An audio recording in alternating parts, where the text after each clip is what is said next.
hello, my beautiful friends. Welcome back to True Crime and Wine. If you're new here, hi, hello, welcome. I am Sherilyn, and I am so glad you found me. If you're not new here, welcome back. Thank you for joining me every single upload. You know I love and I freaking appreciate you so much. So today's hair. It wasn't intentional to make it look like horns, but I'm realizing the more I look at it, it looks like horns, but it's really fitting because today I'm really fiery.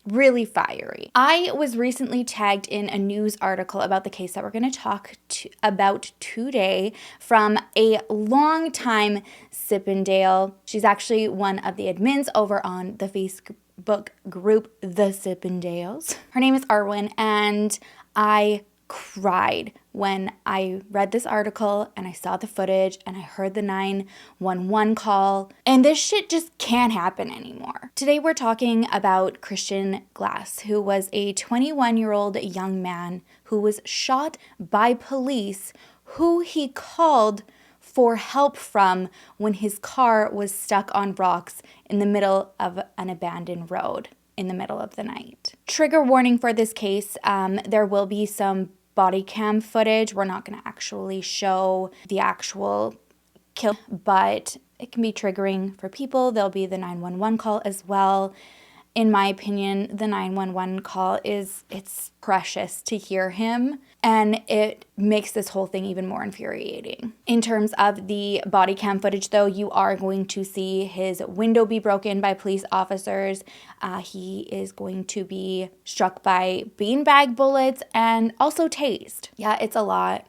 And this is all because he was scared to get out of his vehicle. And you wonder why. Before we get started, though, I do have a very quick message for you. I want to give a huge thank you to our sponsor for today, Fetch. And unlike Gretchen Wieners, Fetch is making it happen. What it is a super easy, free app where you earn free rewards on literally anything you buy. I'm talking any and all purchases, like any retail store, all your Amazon purchases, restaurants that you go to and you have a physical bill. You just take a picture of it and scan it on the app. You can even apply your Airbnb. Let's say you're at a restaurant. You scan your receipt, Fetch redeems the points, and then you can spend the reward all from your phone in a matter of seconds. The process takes seconds. You don't have to worry about where the receipt is from or whether it qualifies. You just scan it and you get rewarded. You can also click the e-receipt function and then get rewarded for online shopping. We're covering all bases. Plus, the app automatically scans your email and finds rewards for you. Basically, the rewards turn your points into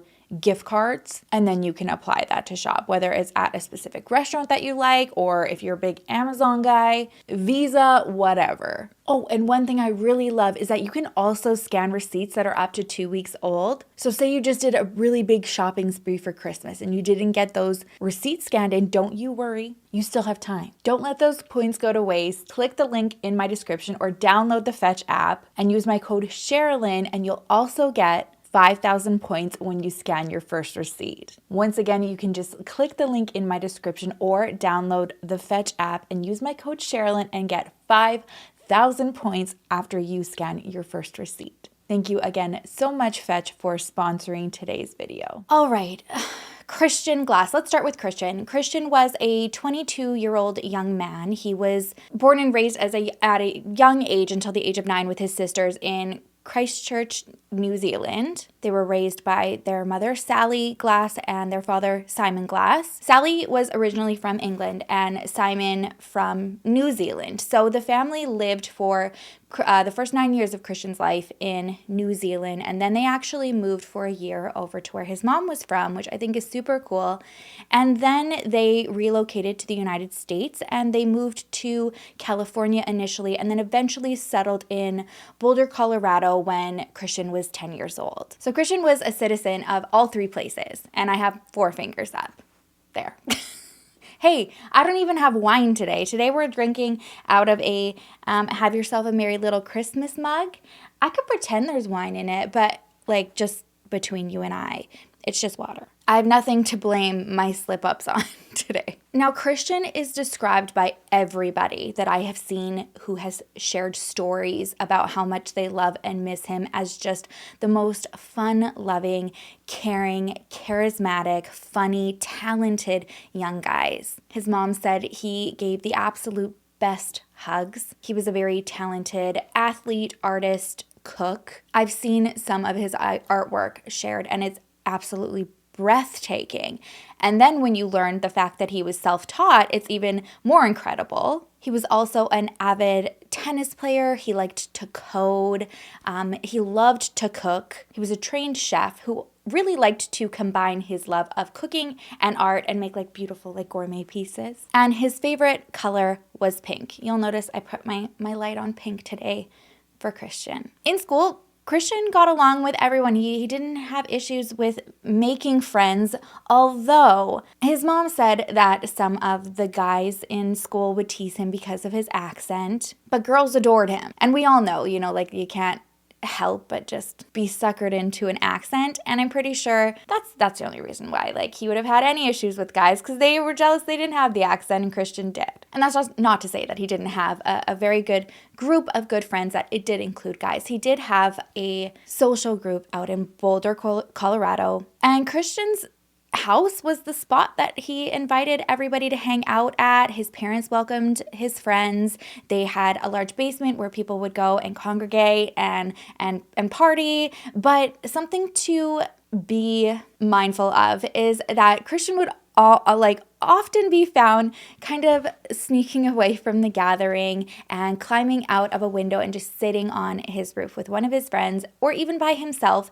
And it was just to decompress. And Sally, his mother, also does the same thing, and she explains it as, sensory overload. Sally also describes it as, wanting to just turn the lights down low sometimes when it's too much, and people who know her well know that she's quite noise sensitive. I know we've talked about this on the channel before too. I also am, so I can relate to that quite a bit. And Christian was the same. He just didn't like it too loud, so when it became too much, he would just kind of go off and do his own thing. Another thing that is very relatable to Christian for myself, and I know a lot of people who watch this channel, is that he also struggled a bit with depression and ADHD as well. And so he was taking Ritalin for his ADHD, but he didn't often like to be on it because he didn't like the way that it made him feel. And I personally have never tried Ritalin. I do know a lot of people that I'm close to in my life who have been prescribed ADHD medication, and they also just don't like the way that it makes them feel. I'm the same with some certain antidepressant medication that I've been on over the years. Some works great and some absolutely not. And so Christian was kind of going through that where he's like, I don't really want to take it because I don't like the way that it feels, but maybe I'm going to try to take it. And I think a lot of people who take prescription medication can relate to that. Now, on the night of the shooting, he had just returned back from Moab, Utah, which was about a 6-hour drive from Boulder, Colorado, and he liked going on drives and just seeing like the most beautiful scenery that he could find. And he would often pull over and pull out his easel on the side of the road and just like paint mountains. So his roommate said that he saw him when he came home from that. He seemed to be in good spirits. Actually, Christian had recently told him that he'd like to renew his lease with him because his 1-year term was about to come up. And, sometimes roommate situations can be like a little bit touch and go.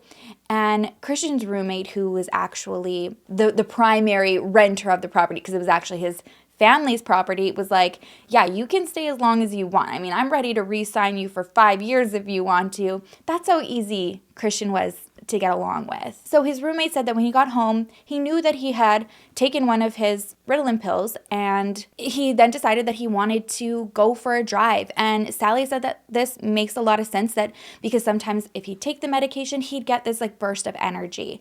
And what he really liked to do when he was feeling antsy would be to go for a drive. He loved the peace that it brought him. He liked to just turn on the music and listen to it and just jam out. What the Glass family believes in terms of where Christian was is that he was probably just driving along, got caught up in the zone, and was heading towards like his favorite mountain spot, his little hangout that he liked to go to, and he just kept going and got lost. Around 11 p.m. on June 10th, 2022, Christian called 911. He was driving around Clear Creek County, say that 3 times, and he was actually trying to turn back around from where he was, and his vehicle got stuck kind of like in this little, not really an embankment, but it was like this little brush area, and it got stuck on rocks, and he couldn't get out of it. Just to set the location, this would be a very eerie location, I think, to get stuck in, especially if you weren't familiar with it. The roads were really rocky. They were tiny and narrow, so you needed to be familiar with the area because especially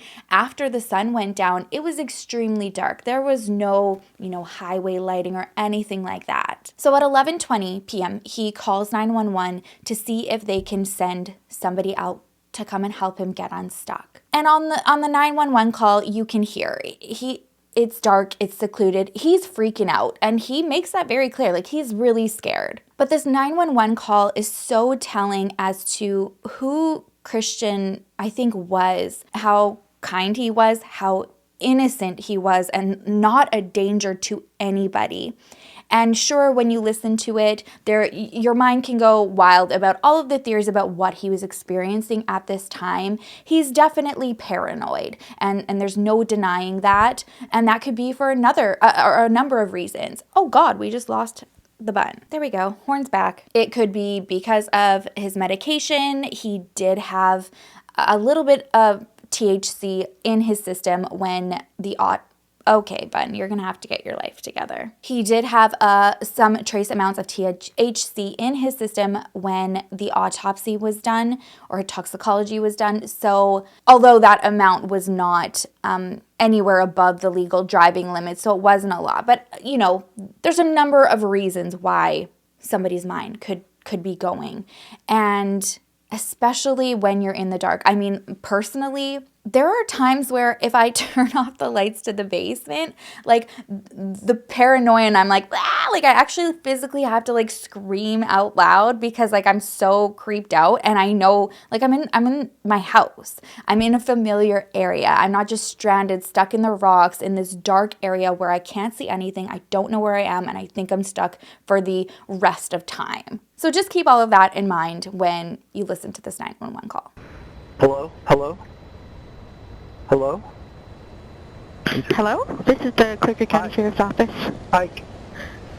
I'm stuck. I'm in an ambush. I'm not in an ambush. There's no one here. I'm sorry. Okay. I'm stuck in a dangerous place, and I will be killed. Are you in a vehicle? I'm in a vehicle. My vehicle got stuck in a really bad way. Can you track my phone right now? I am trying to get my phone to pull you up. Hey, I need immediate assistance, please. Okay, yeah. Appreciate it. What kind of vehicle are you in? My doors are locked. I'm in a 2007 Honda Pilot. How far out is help, madam? Give me just a second. We're radioing right now, okay? Okay, I'm sorry. I understood that pause. That I would be acting this way with a male officer as well. I apologize. Okay, yeah, no, it's okay. Thanks very much. I appreciate you. I love you. Thank you. Yeah. I'm really scared. I'm sorry. Okay, are you on the side of a mountain, or are you in town? It's a town. It's a dodgy back town. It's a rest stop that kind of turns into a town at the end of it. So they're coming back. They're coming back. How close are you? Okay, our officers are a little bit away. I'm gonna have to kill some skinwalkers. Can you stay on the phone with me? Are there any weapons that you're aware of? I have a weapon on me. I will throw them out the window as soon as an officer gets here. I have 2 knives and a hammer. And a rubber mallet, I guess. That's a weapon. Okay. And some stones I could throw. I'm not dangerous. I will keep my hands completely visible. I understand that this is a dodgy situation for you guys as well. I really do understand that. And I've never had to do this before, and I will never make this mistake again. That 911 call is probably one of the most precious, sad 911 calls I've ever heard, because now I know the outcome of it. That could have been a 911 call where if he had ever gotten a hold of it because the situation was handled appropriately, it probably could have gone viral. He could have laughed about it after, like he's tripping out. Again, we don't know why, but he seems still fun-loving. He tells the operator he loves her. He apologizes for being like, how long until they come here? And then thinks that was, being brash. He seems so sweet. And what's crucial to this story is Christian's sweetness and his honesty and wanting to be transparent when he was asked about any weapons in the car. And his parents strongly believe that just because of his morals of just wanting to be honest and not have anybody question him if they were to arrive and they saw a weapon and then be like, why didn't you tell us about this?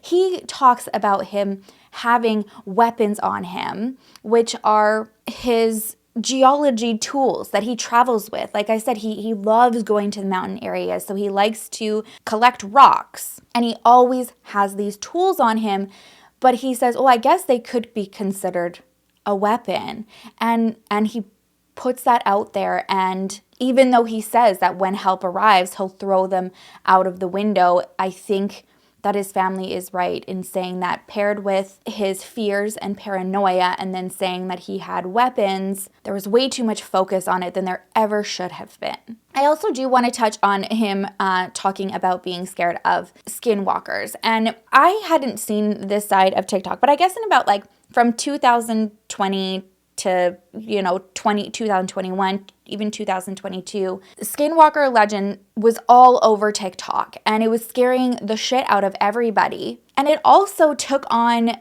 a different meaning than what it actually is. A lot of Indigenous people were needing to step in and correct people. This has been a part of their cultures for centuries. So with it spreading on TikTok and everybody just kind of having the run with it mentality and making assumptions and allowing it to take on a life of its own, it can be really damaging. And then whatever you have in your mind of that concept, I think, for Christian, that also added to the fear, because he's just that kind of goes back to the basement where you have this monster chasing you up, and I'm like, I know that it's not there, but whatever in my mind I've conjured up for my fears, I let that run wild. So when the 911 caller dispatches for assistance for Christian, she briefs on the situation, saying that he's stated that he has weapons. She named all of them, and also that he sounds very paranoid and that he's not making sense. So that is what they're going into the situation knowing. Car 116, we have a party on the line who stated his vehicle is stuck. He doesn't know his location. Break 116, I'm mapping him off of Main Street and Silver Plume in between Woodward and Garfield. He stated he's in a 2007 Honda Pilot. He sounds very paranoid, stated that he's in an ambush, and he has a feeling that people are watching him, stating that he has weapons in the vehicle with him, 2 knives, a hammer, and a rubber mallet. He did state that he would throw them out of the window as soon as officers got on scene to make you feel safe. This case kind of takes me back to the Paul Boyd case that we talked about, although right now we have way more information about those initial calls for help from him, the dispatch, and then we have body cam footage of how the situation was approached from the get-go. And this just goes to show that we need different resources for law enforcement coming into a situation where they believe that somebody is having a mental breakdown or are mentally distressed. And that doesn't even need to be a negative thing. It's clear in this situation for Christian that People can have a mental episode or a paranoia episode and not be violent. That is often the case, and this is a prime example. And we talked about that in the Paul Boyd one, but there was no video footage to show. It was just the people who were around him at the time saying that he wasn't violent. It was somebody looking off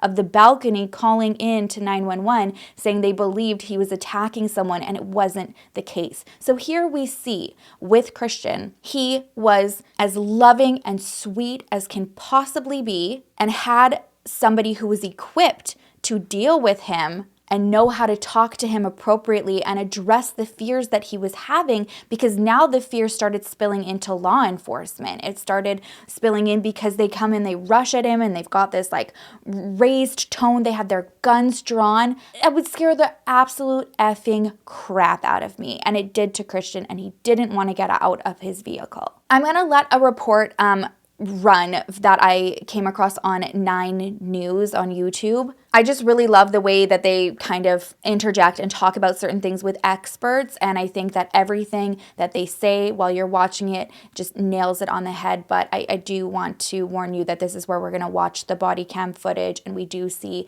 the tasing, the beanbag bullets, and then ultimately you'll know once the window breaks that Christian is shot and killed. You already said you have weapons in the car. Okay, I'm gonna pass them out. Can I throw them? No, do not throw them out. Do not touch them. Do not reach for them. Step out of the car now. I will break the window. Step out of the car. He's got a knife in his seat right there. His seat, okay. Step out of the fucking car now. 161 at gunpoint. That is not the way to handle it. Whether it's drugs, whether it is something organic like schizophrenia or a delusional disorder, coming at the person hard and aggressively, that is only going to make the situation worse. Just a general tactical approach is going to raise a lot of questions, of course. Ed Obayashi is a sheriff's deputy and lead trainer of use of force in California. Industry best practices in law enforcement, we recommend that officers just leave the scene. Walk away from this scenario. But these deputies didn't. Okay, so he ditched the blade. He ditched it? Yep, he threw it to the right. In fact, more officers arrived from different agencies. Hey, Christian. Over the next 60 minutes, they tried to cool things down. I see you're doing the heart thing with your hands. Look, we love you too. We just want you to be safe. Glass showed this Idaho Springs officer a hard-shaped rock he'd bought. You don't have to be shy. The marshal of the Georgetown Police Department offered to call a family member. You're not scaring me, man. I'm just worried about you. But after an hour with no movement, officers here make a decision. Hit the lock. Let's open up the door. It's time to move the night on, okay? We gotta move. If he's not going to come out, they are going to break in. 116 will be forced entry. Breaking the window, that's the beginning of the end. Once they decided to force entry, break the window, it was predictable. Frightened by that window smash, Christian grabs the knife. Drop it, buddy. A Clear Creek deputy shoots beanbag rounds. Impact, impact, impact. Seconds later, they deploy a taser. Someone tase him. The knife's still in his hands. What is so much more infuriating, aside from how all of this happened and how wrong this was and how this should not have happened, is that at one point Colorado State Patrol had contacted the officers on the scene, and they asked, hey, like, what's going on out there? What's the plan? They knew that they had been out there for quite some time, and they basically said, if he has not committed a crime, if he's not suicidal, homicidal, a danger to himself, you, or anybody else, you have to leave him alone. Let him just sort this out and call someone else for help. At that moment, everybody should have left. Instead, the officers continued to try to get him out of the vehicle, particularly the first responding officer and the shooter, Andrew Bowen. So even though he's already been told, leave the kid alone, if he's not a threat, if he hasn't done anything, just go. He goes around, takes it upon himself to call his shift supervisor, who was Sergeant Kyle Gould, who was actually watching everything remotely being streamed from the body cameras. He calls him, and we don't know what happened through that conversation, because although the body cam was still running, as soon as he got a hold of him, he muted it. According to the grand jury's indictment, Bowen calls Gould on the scene. Yeah, for personal conversation.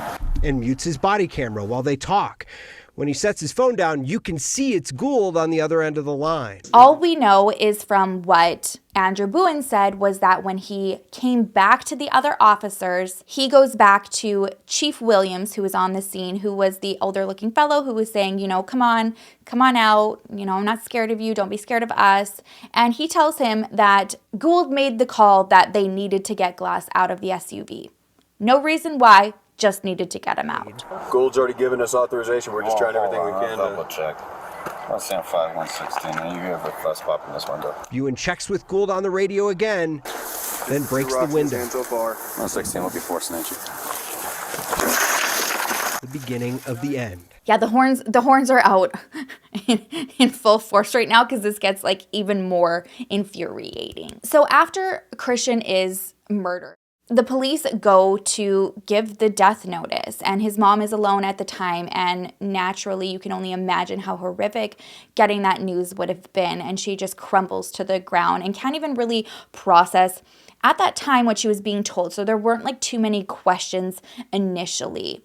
And she didn't really know how to take the news. She's being told that Christian was aggressive. She was told that there was a exchange and that he threatened, another officer's life essentially, and that they had no other choice because he was trying to stab a different officer, and that Andrew Bowen had no choice but to protect that officer and kill him. There was even a statement written by the underwriting sheriff that was released to the press, and I want to read it because when you receive this, you just trust that this is being given to you by law enforcement. This is what happened in that situation, and you're like, oh, okay, well, it's a very tragic thing.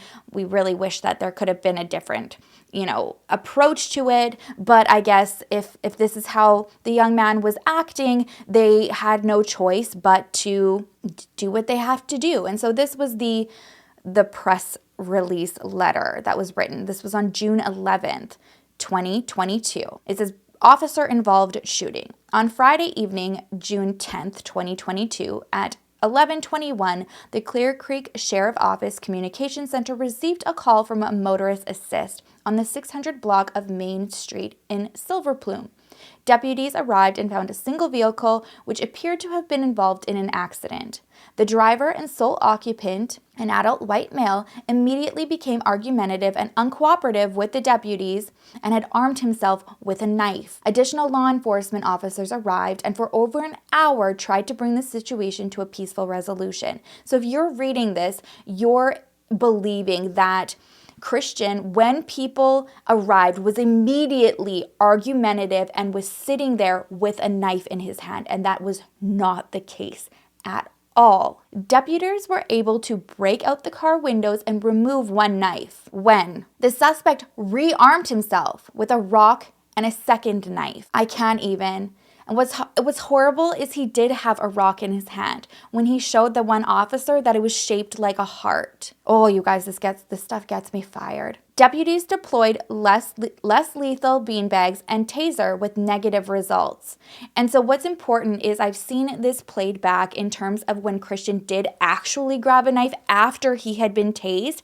And it almost looks like what he's doing is he does get scared that the other officer is in the window, right beside him. He grabs the knife, but it almost looks like he's trying to either get himself out of his belt or the taser strings off of him. Either way, the window was rolled up. He couldn't get to the officer. It was the passenger window that was blown off. So if he was trying to stab at something, he was stabbing at glass. The suspect eventually tried to stab an officer and was shot.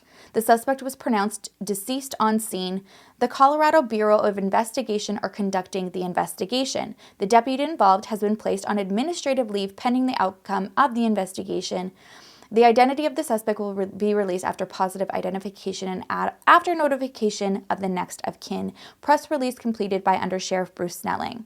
I do feel like it's important just to mention that on September 24th, 2022, so just a few months ago, Bruce Snelling was found dead in his home. Not to say that I want this to turn into some conspiracy theory. The reports indicated that it was medical in nature and it was natural causes. But just in case anybody is doing some digging, yeah, the undersheriff who wrote that is no longer here. So this is what the public is being given. This is what the Glass family is being told. And if it wasn't the fact that they just knew their son and knew that this could not have played out the way that it did, and hired a lawyer for themselves, and they didn't even know what they were hiring a lawyer for. They received the body cam footage, though, through hiring a lawyer, which Bruce Snelling would have already seen that day, because he made this press release on, this happened on the very early morning hours of June 11th, and he released this later on June 11th. So to go through the footage and see it, I mean, we would hope that he would have done that. But it just makes you wonder, like, that's not what happened. Was this a report that you just took from the officer at face value? Why was this report written the way that it was, and why was this so quickly closed? So it's when Christian's family, thank God, hire a lawyer, they see the truth, and that this was not a justified officer-involved shooting. This was cold-blooded murder. And the family's lawyer has made a really great point, because you always want to know, okay, like what should be the situation if it's not the situation. Okay, let's go off track here for a second. The situation should be that there are better resources for first responders who are going out to these situations. Law enforcement cannot be alone on these calls.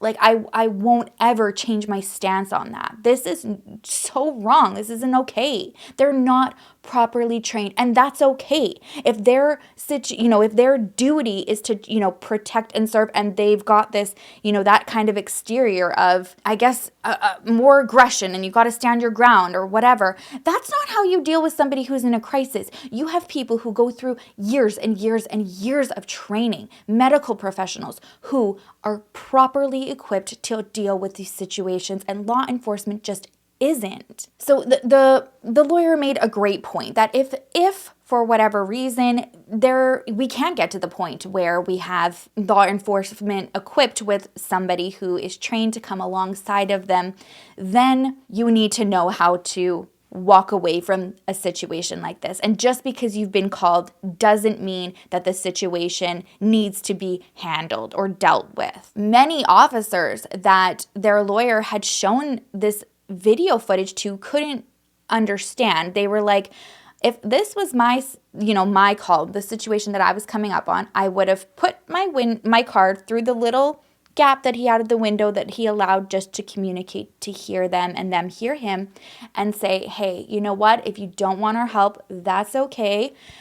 Your phone is working. You can call somebody for help. You can call a tow truck. Call us later if you change your mind. But we got to go. Like, we have other calls. So we're just going to kind of leave you if you're not prepared to, cooperate with us to allow us to help you. And I don't really know what I know Christian was fearful and wanting to get out of the situation. And maybe his plan wasn't making sense during the exchange. I mean, they were there for over an hour, so there's lots of body cam footage there. He was saying that he wanted a tow truck to come. He was like, I'm so scared to get out. Like, if you can even just call a tow truck, strap the car on the tow truck with me in it, and let's just roll on out of here, boys. And they couldn't, right? And that's like, the tow truck wouldn't do that. That's fine. But that's when you're just like, it's like dealing with somebody who you're not getting through to at that moment. And you just have to be like, okay, I gotta go. When you're ready, let us know. We're here. Goodbye. I cannot believe that this situation got to where it did. Now, until recently, both of the officers, Sergeant Gould and Officer Bowen, were still on active duty, out there serving the community. But recently, they were finally indicted, and I'll just read these charges. A grand jury indicted former Deputy Andrew Bowen on counts of second-degree murder, official misconduct, and reckless endangerment, and former Deputy Kyle Gould was indicted on counts of criminal, negligent homicide, and reckless endangerment. This is huge. I hate that the family had to go through what they did, reading those press releases and just, hiring an attorney to have the proper procedures done that should have just been done without somebody asking them, like without the family asking the police, law enforcement to do their job. It's clear as day when you hear the 911 call, when you watch the body cam footage. Clear as day what happened here. It should not have taken the family to do their own investigation in this. What's huge though on the indictment, it makes it very clear that there was no situation that was happening to justify what had happened to Christian and that everyone should have left. It says, at one point, nobody on the scene had made a determination that there was probable cause or reasonable suspicion that a crime had been committed or was being committed. Very true. He was just sitting in his vehicle, windows up, doors locked, and he didn't want to get out. That's not a crime. It was said that deputies escalated the encounter with Glass to get him out of the vehicle. The indictment notes that Glass at no time made any threats to law enforcement. It was then that Bowen broke out the front passenger side window, shot 6 beanbag rounds into Glass, and he and Williams then used tasers on Glass. In the video, you can even hear them saying, "Someone tase his ass. Someone tase him." At this point, it caused Mr. Glass to scream in agony and panic. It says Glass took his rock knife and swung it in various directions in a state of complete panic and self-defense, and that's so true. It was not to harm anybody. You can see, like, he's just, like, literally just, there's no eye target. He is just panic swinging. When Williams tried to open the door, Glass swung the knife in his direction, the indictment says, and that was when Bowen shot Glass 5 times. He died at the scene. Also keep in mind though, he tried to open the door, which made him look, and yes, he was swinging the knife around, but his doors were locked. There was no reason for him to be shot. And then it goes on to say that in the indictment, Williams at no point was in imminent danger of being stabbed by Mr. Glass, and Mr. Glass never attempted to exit the vehicle. So I can't imagine how justified even just that indictment feels like. I mean, we still have a long way to go with trial and stuff like that, and I can only imagine how frustrating that is for the family. I don't know if in their trials it's going to come up at all. I know that there are certain things that you can't talk about in terms of, prior convictions or incidents, but I do think, it's public information. We can talk about it here. This should not only have never happened because the situation should have been dealt with appropriately from the get-go, but Andrew Bowen should have never been on scene at that time. He's already been sued for using excessive force against a man in 2019 when he choked out an inmate, took him down to the floor with extreme force while he was shackled. I've got a clip of it. There's no audio to it, so I'm just going to kind of give you a rundown of what the situation is. Allegedly, it was actually a different officer that was assisting this inmate to go and go to court. And so his legs were being shackled. And I guess this inmate has a condition where his, he retains a lot of water sometimes, fully relatable.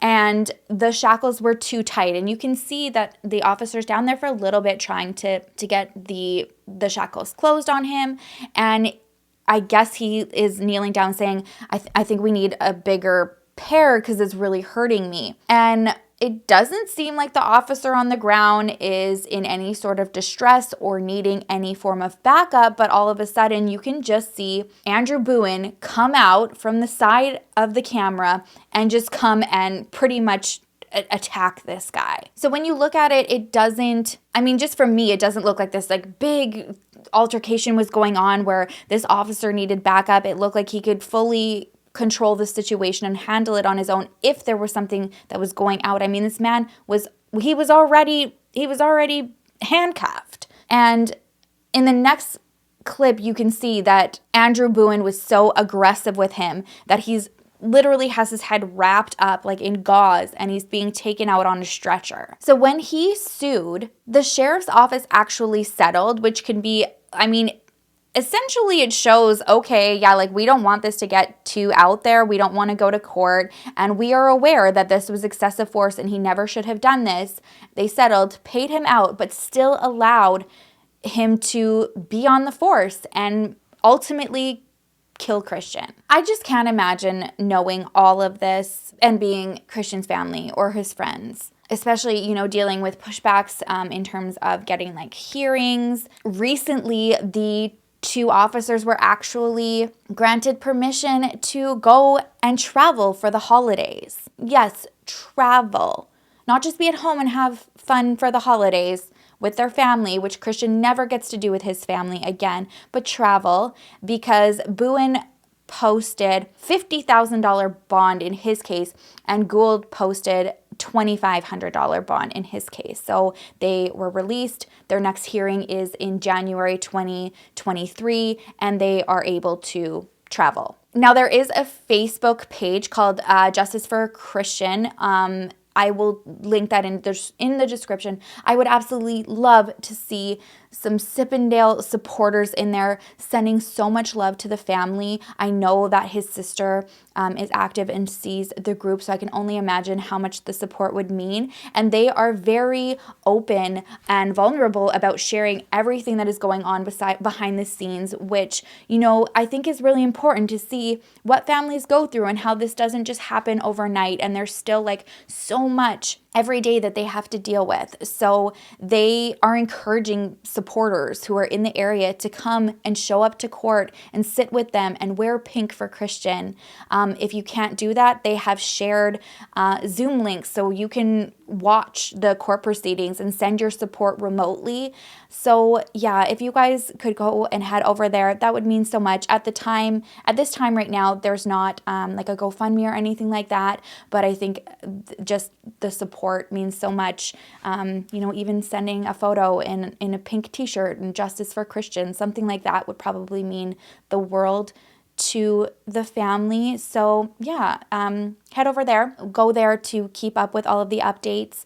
And if there is anything huge, massive, and you aren't, you know, on Facebook, I will do my best to also just keep active and looking in the group and share it with you guys in the community tab. All right, that is it for me today. If you haven't already, please don't forget to like and subscribe. It means the world to me. You don't know how much it means to me. I don't ask every time, but it doesn't mean that I don't appreciate it so much. I just don't want to be annoying, but I also really do appreciate the subscribers and the support.